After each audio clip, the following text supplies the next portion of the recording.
칠칠절 곧 맥추의 소실절을 지키고 세말에는 수장절을 지키라. 너희의 모든 남자는 매년 3번씩 주 여호와 이스라엘의 하나님 앞에 보일지라. 내가 이방 나라들을 내 앞에서 쫓아내고 내 지경을 넓히리니 내가 매년 3번씩 여호와 내 하나님을 뵈려고 올 때에 아무도 내 땅을 탐내지 못하리라. 아멘. 할렐루야. 아멘. 앞뒤 잡아 인사할까요? 잘 되고 있습니다. 더 잘 될 것입니다. 한 번 더 인사합니다. 감사가 행복의 비결입니다. 자, 풍성한 감사로 행복하시기를 축복합니다.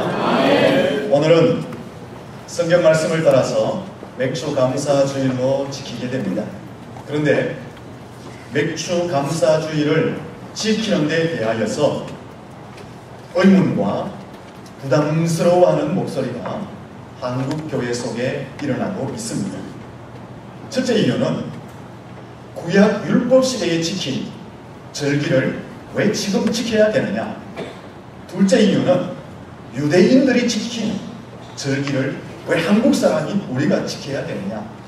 셋째는 우리는 밀농사도 보리농사도 짓지 않는데 농사 짓지 않는 우리가 지켜야 될 현실적으로 맞지 않는 절기가 아니냐라는 의문과 부담스러운 목소리가 한국 교회 속에 일어나고 있습니다. 여러분들은 어떻게 생각하십니까? 어느 정도 수긍이 가는 논리라고 생각합니까? 그러나 이것은 인간적인 관점에서만 생각하고 주장하는 논리입니다. 이 부분에 대해서 성경은 무엇이라고 말씀하고 있을까요? 성도들은 성경 말씀대로 믿고 성경 말씀대로 살면 되는 것입니다. 이 맥주 감사주일에 대해서 성경 말씀은 무엇이라고 이야기할까요? 먼저 성경은 이런 말씀을 합니다. 마태복음 5장 17절 18절에 보면 예수님께서 예수님 자신도 이 땅에 율법을 폐하러 온 것이 아니라 율법을 더 완전히 지키려고 오셨다라고 말씀하셨습니다. 예수님은 이 말씀을 따라서 자신이 친히 율법에 순종하고 율법을 지키는 삶을 사셨습니다. 그리고 예수님은 18절 말씀 보시면은 천지가 없어지기 전에는 율법의 일정일획도 결단코 없어지지 아니할 것이라고 말씀했습니다. 이 말씀에 누가복음을 보면은 천지가 없어지는 것이 쉽지 하나님의 말씀 율법 일정일획이 없어지는 것이 쉽지 않다라고 말하고 있습니다. 결국 이 말씀은 하나님의 말씀은 율법은 시대를 초월하여서 지켜야 될 하나님의 말씀임을 우리에게 설명하고 있는 것입니다. 요한계시록 22장 18절에서 19절에 보면은 하나님의 말씀에 다른 것을 더 첨가하는 자는 재앙을 더하시겠다고 말씀합니다. 말씀을 빼고 제하는 자에게는 생명나무와 거룩한 성에 참여하게 되는 것을 제하여 버리고 빼버리겠다라고 말씀하고 있는 것입니다. 하나님의 말씀을 임의로 더하고 하나님의 말씀을 임의로 빼는 것은 두려운 일인 것입니다. 따라서 오늘 본문 22절 말씀에 맥추절을 지키라 라고 하신 하나님의 말씀, 율법, 계명, 명령은 폐할 수가 없는 것입니다. 하나님의 말씀을 따라서 시대와 문화와 환경을 초월하여서 맥주 감사주일 예배를 드려야 하는 것입니다. 또 하나의 의문입니다. 유대인 민족이 지킨 절기를 왜 우리가 지켜야 됩니까? 이 질문은 성경 말씀은 역사적으로 볼 때에 이스라엘 나라 유대인 민족에게 준 말씀인데 왜 우리가 그 말씀을 지키며 살아야 되는가라는 의문과 동일시되어지는 질문입니다. 그러나 이런 질문은 굉장히 간단하게 설명할 수가 있습니다.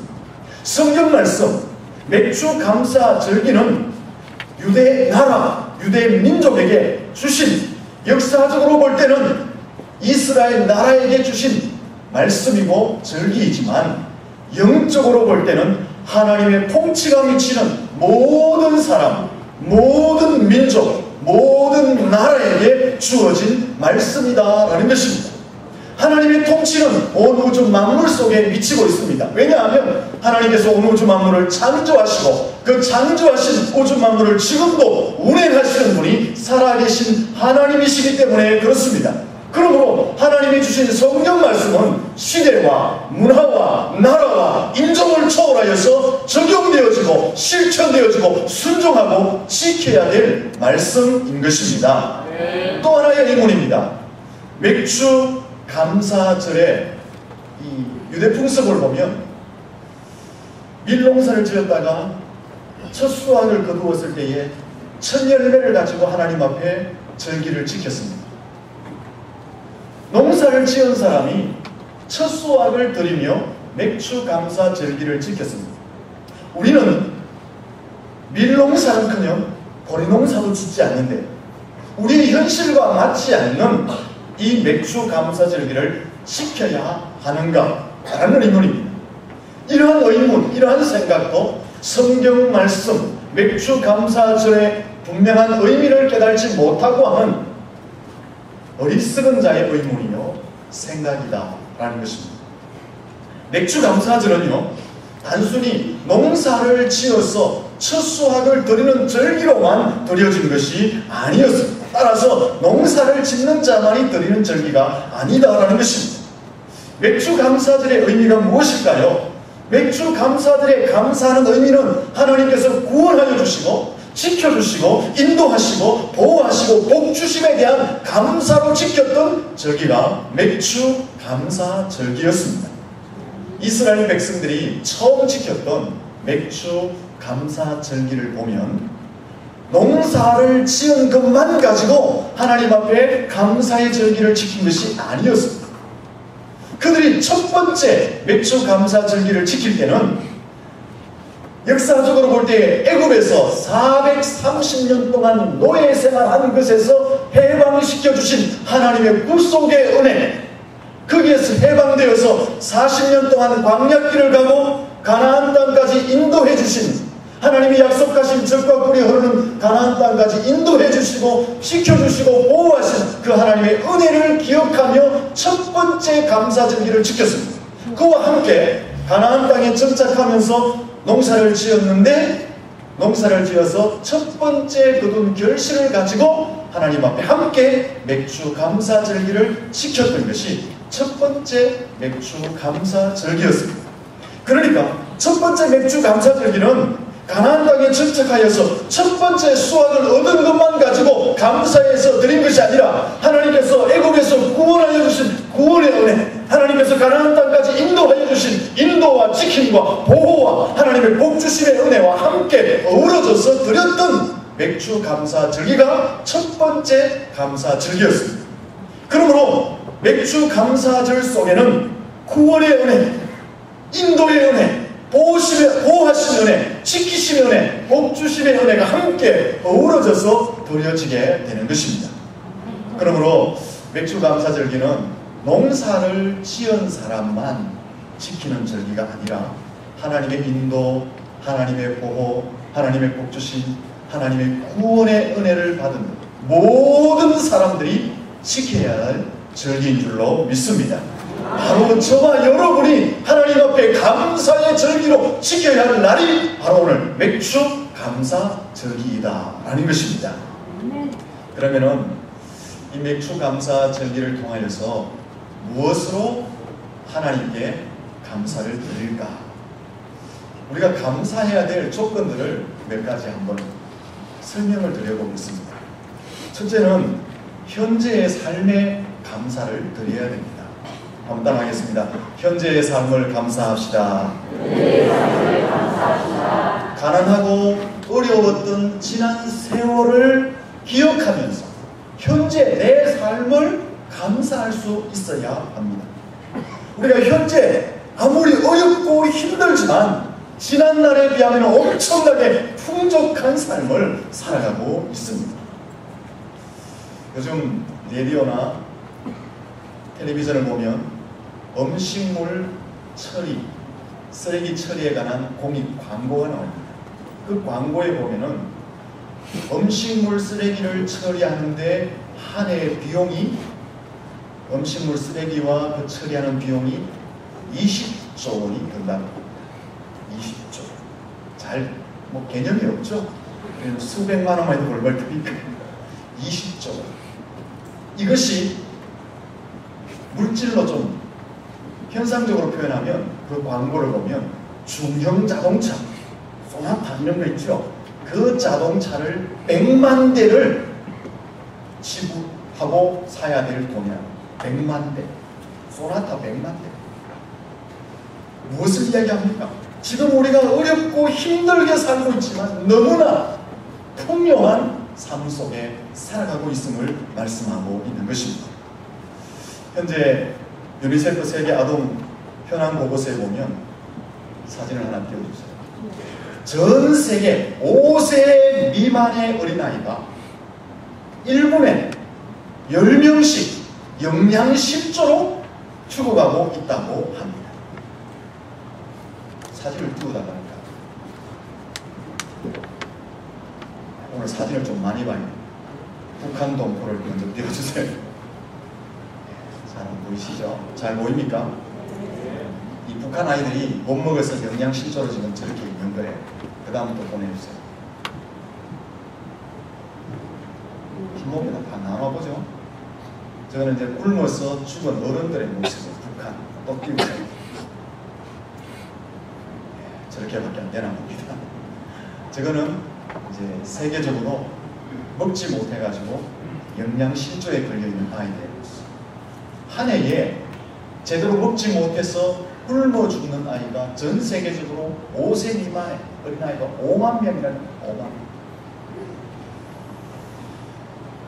우리나라도 몇십 년 전만 해도 보릿고개라고 해서 먹을 것이 없어 굶어 죽은 일이 참 많이 있었습니다. 하지만 지금은 음식물 쓰레기가 넘쳐나고 있습니다. 처리 비용도 엄청나게 들고 있습니다. 이것은 지금 우리가 아무리 어렵고 힘들다고 하지만 너무나 풍족한 삶을 살아가고 있음을 반증해주고 있는 것입니다. 이 풍요 속에 살아가고 있지만 실상 사람들은 감사보다는 불평과 원망으로 더 충만해 있습니다. 사랑하는 성도 여러분, 현재의 삶에 감사할 수 있기를 예수님 이름으로 축원합니다. 이 감사주의를 통하여서 우리가 무엇을 감사해야 되느냐? 지금 내 현재의 삶이 과거에 비교하면 너무나 풍성함을 기억하고 하나님 앞에 감사할 수 있어야 하는 것입니다. 또 무엇을 감사해야 될까요? 우리에게 신앙의 자유가 있습니다. 우리에게 정말 좋은 교회가 있음을 감사해야 될 줄로 믿습니다. 우리나라 기독교 초창기에는 신앙의 자유가 없었습니다. 예수 믿는 것 때문에 서양 귀신을 섬긴다고 집안이 망한다고 박해를 당하고 핍박을 당하고 순교까지 당하는 일들이 초창기 기독교 역사에는 너무나 많이 있었습니다.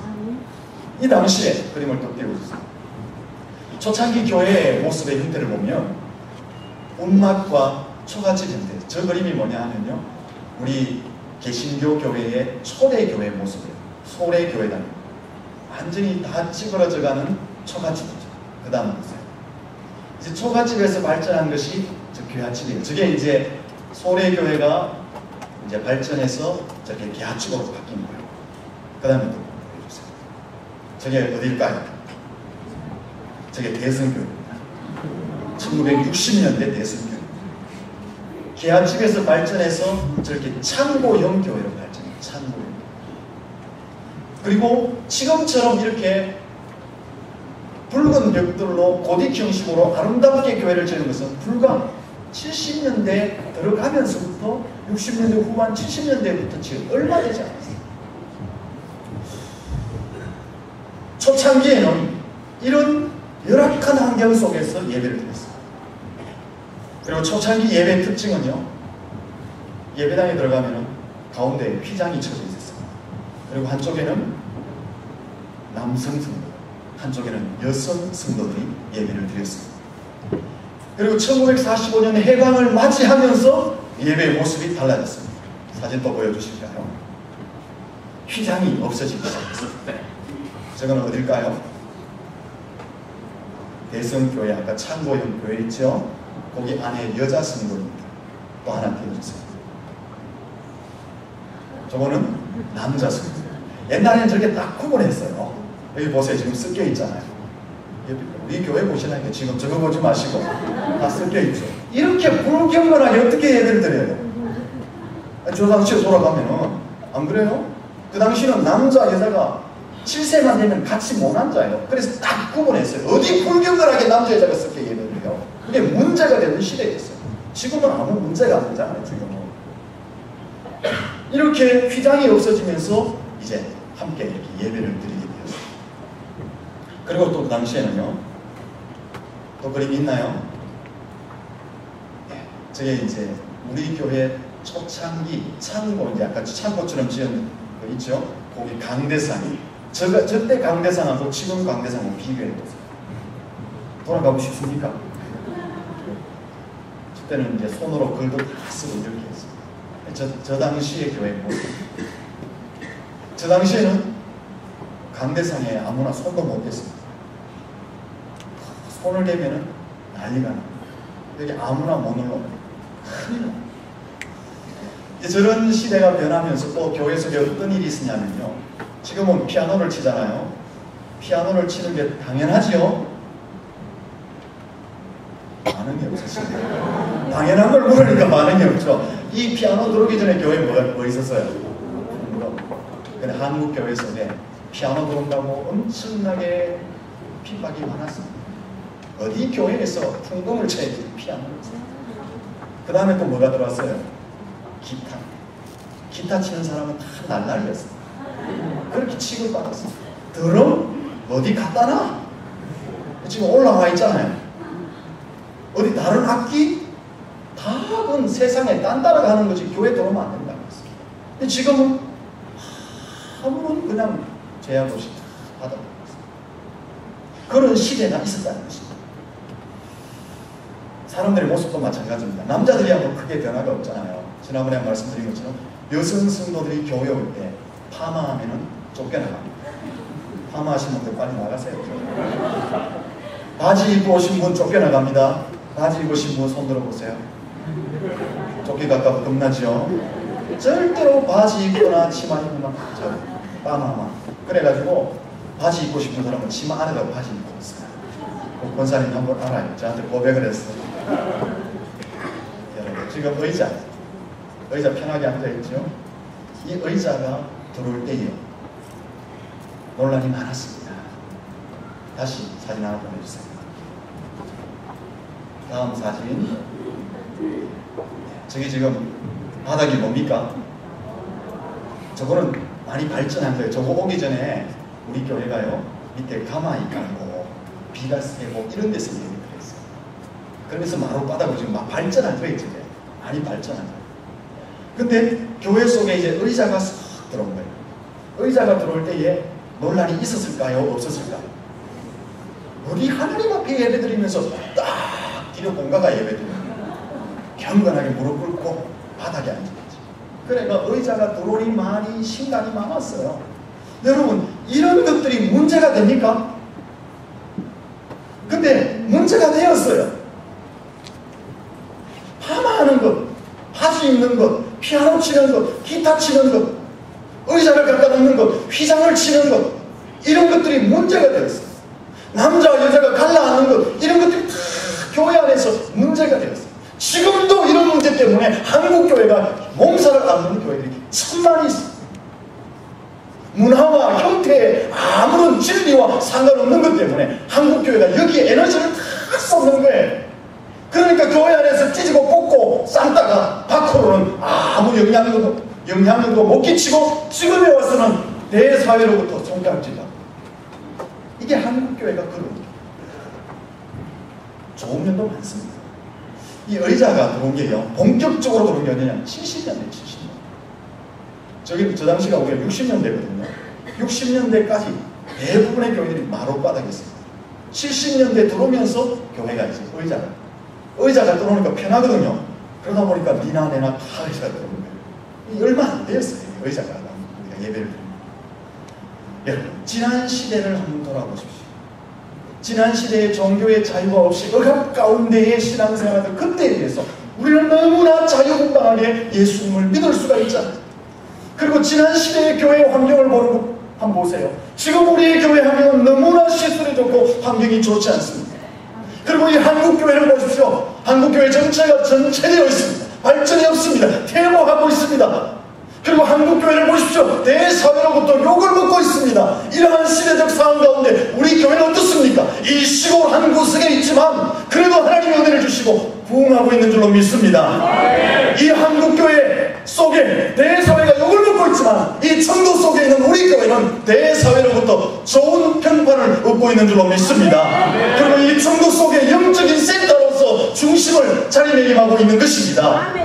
이렇게 좋은 시절에 신앙의 자유를 가지고 좋은 환경 가운데서 부흥하는 가운데서 대사회로부터 좋은 이미지를 가지는 교회 속에서 우리가 신앙생활한다는 것이 얼마나 감사한 맥주 감사주일에 감사할 수 있기를 축원합니다.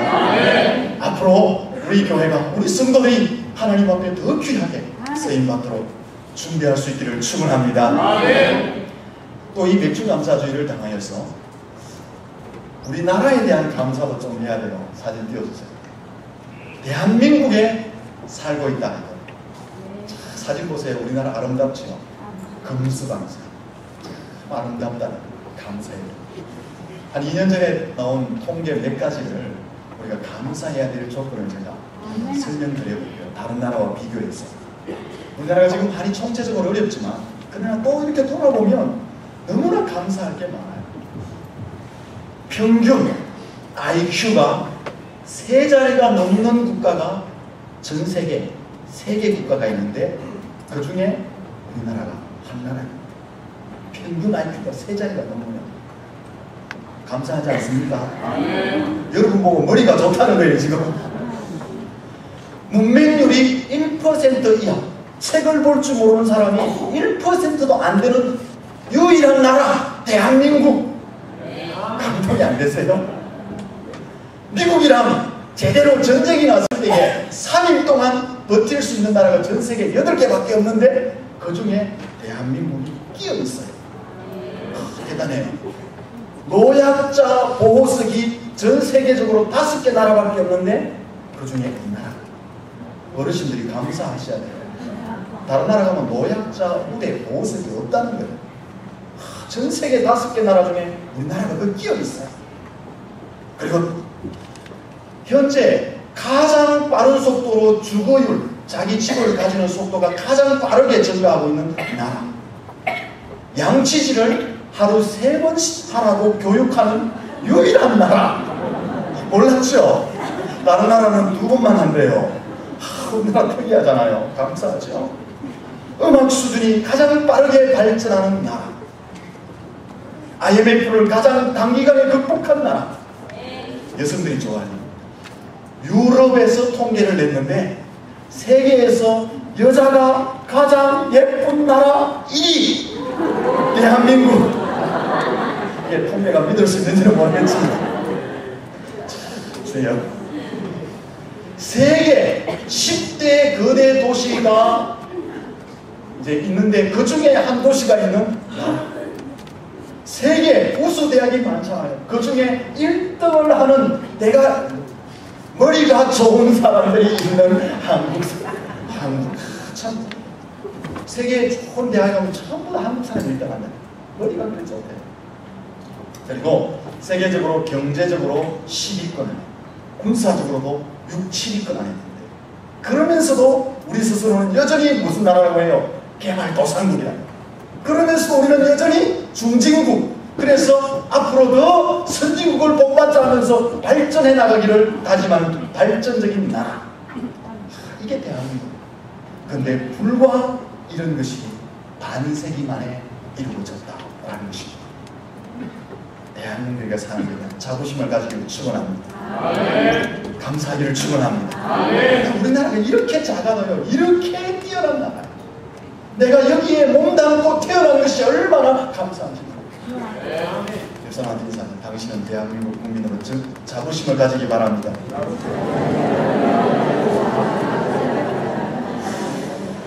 이제 슬슬 좀 감사가 나오십니까? 아직도 젊은이들은 감사가 안 나오는데 그러면 또 감사가 나올 수 있는 사진을 좀 보겠습니다. 사진 하나 띄워주시나요?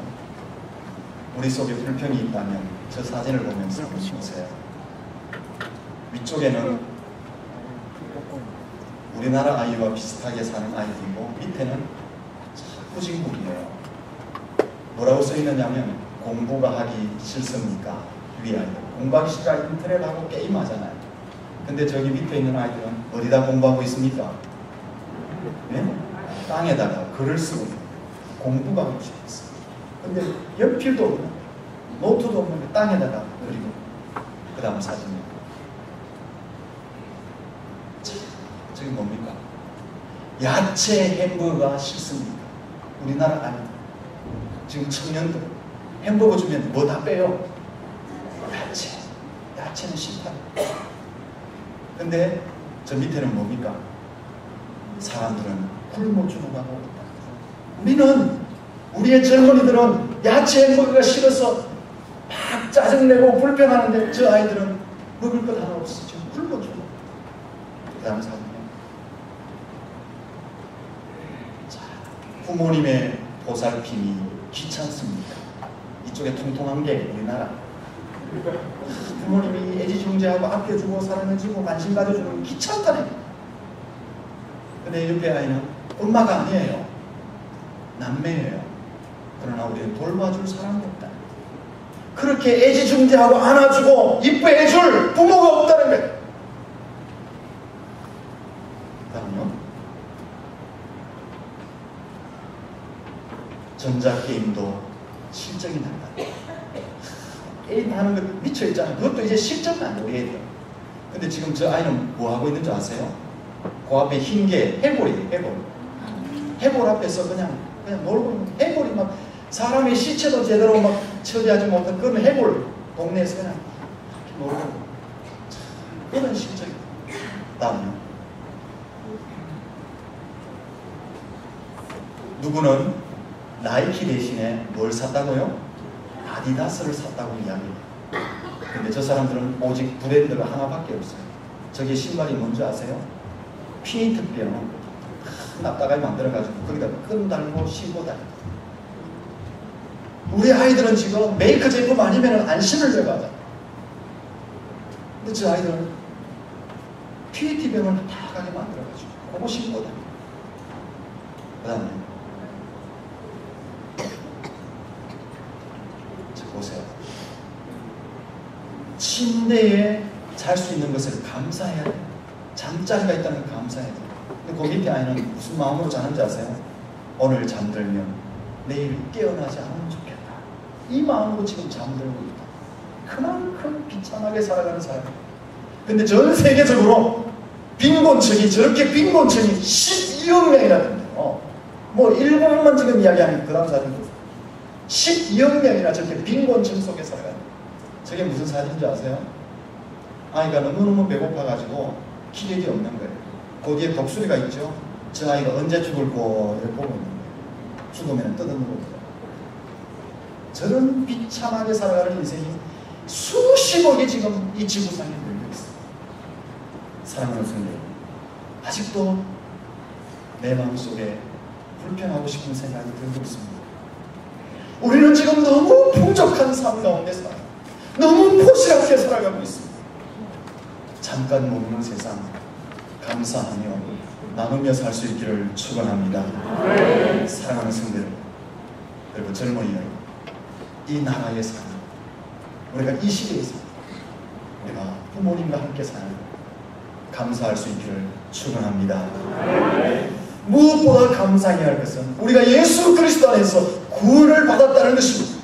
하나님의 자녀가 되고 천국 백성이 되고 우리가 영원한 영생, 생명을 얻었다는 것이 무엇보다 감사한 일인 줄로 믿습니다. 마태복음 16장 26절에 사람이 온 천하를 얻어도 생명을 잃어버리면 아무것도 아니라는 거예요. 우리가 예수 그리스도 안에서 영원한 생명 얻은 것, 하나님의 자녀가 된 것, 무엇보다 감사한 일인 줄로 믿습니다. 최고의 은혜가 뭐냐? 구원의 은혜. 최고 감사해야 될 것이 뭐냐? 내가 생명을 얻었다는 것, 내가 하나님의 백성이 되었다는 것, 이것이 최고의 감사의 제목인 줄로 믿습니다. 이 은혜는 하늘을 두루마리 삼아도 바다를 먹물 삼아도 다 기록할 수가 없는 것입니다. 하늘을 두루마리 삼고 바다를 먹 물 삼아도 한없는 하나님의 사랑 여기로 갈 수 없게. 반주에 맞추겠습니다. 다시 하겠습니다. 하나님의 은혜, 우리의 삶의 은혜 감사하며 찬양하겠습니다. 너를 두루마리 삼고 바다를 물 삼아도 한없는 하나님의 사랑 다 기억할 수 없겠네. 하나님의 크신 사랑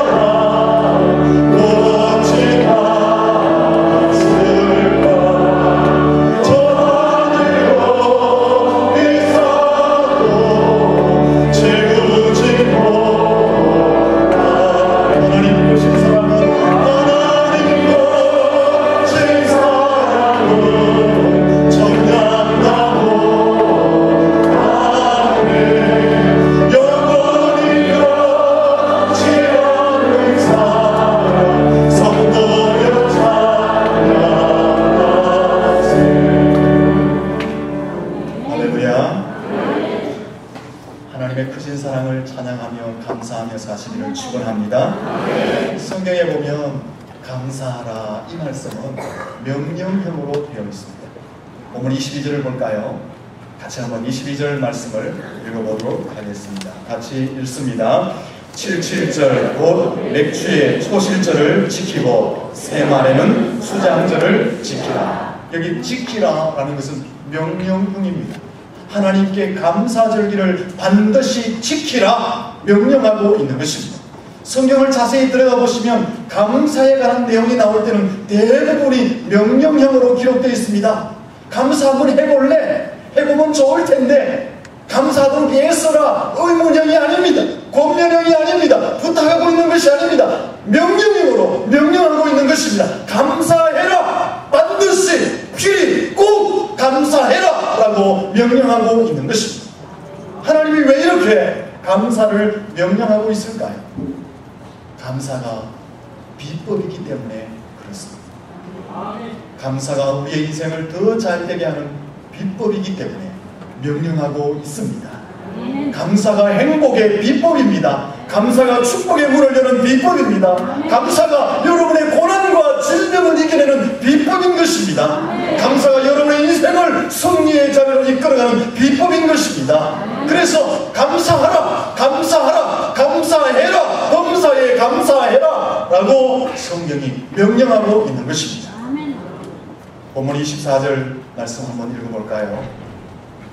하나님의 축복의 약속을 기록하고 있습니다. 같이 읽겠습니다. 내가 이방 나라들을 내 앞에서 쫓아내고 내 지경을 넓히리니 내가 매년 3번씩 여호와 내 하나님을 뵈려고 올 때에 아무도 내 땅을 탐내지 못하리라. 하나님께 감사하러 올라가면, 하나님께 감사하면 하나님이 축복을 약속합니다. 여러분의 삶에 힘들고 괴롭고 여러분의 삶을 공격해오는 영적인 육적인 대적을 하나님이 물려쳐 주시겠다는 것입니다.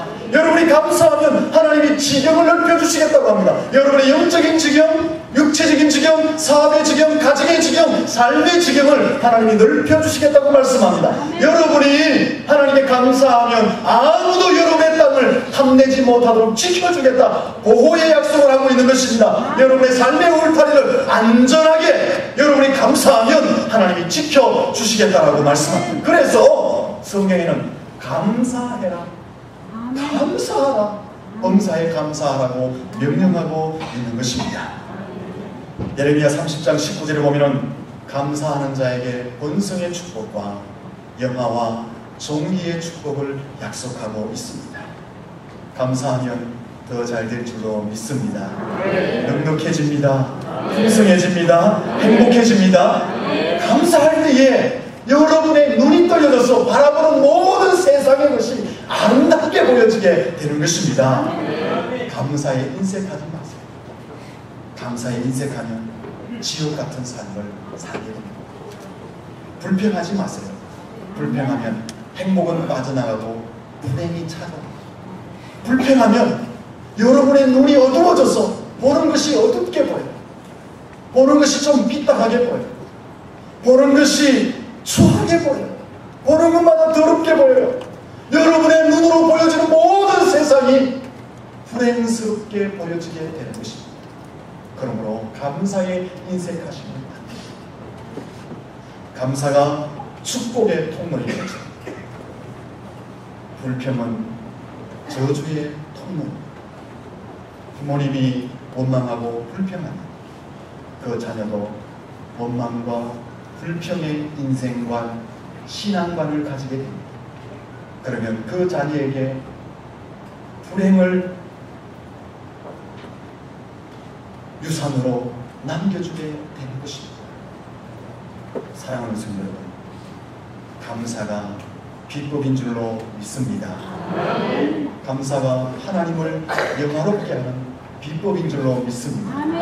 감사가 우리의 인생을 행복하게 하고 복되게 하는 비결인 것입니다.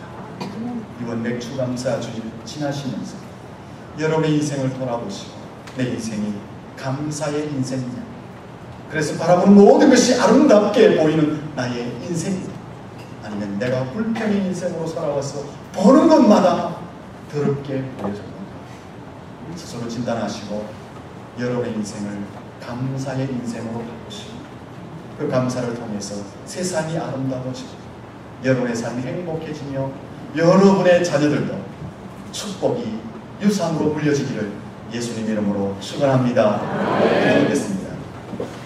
살아계신 하나님, 맥주 감사 주일을 통하여서 다시 한번 감사의 삶을 돌아보게 하시니 감사를 드립니다.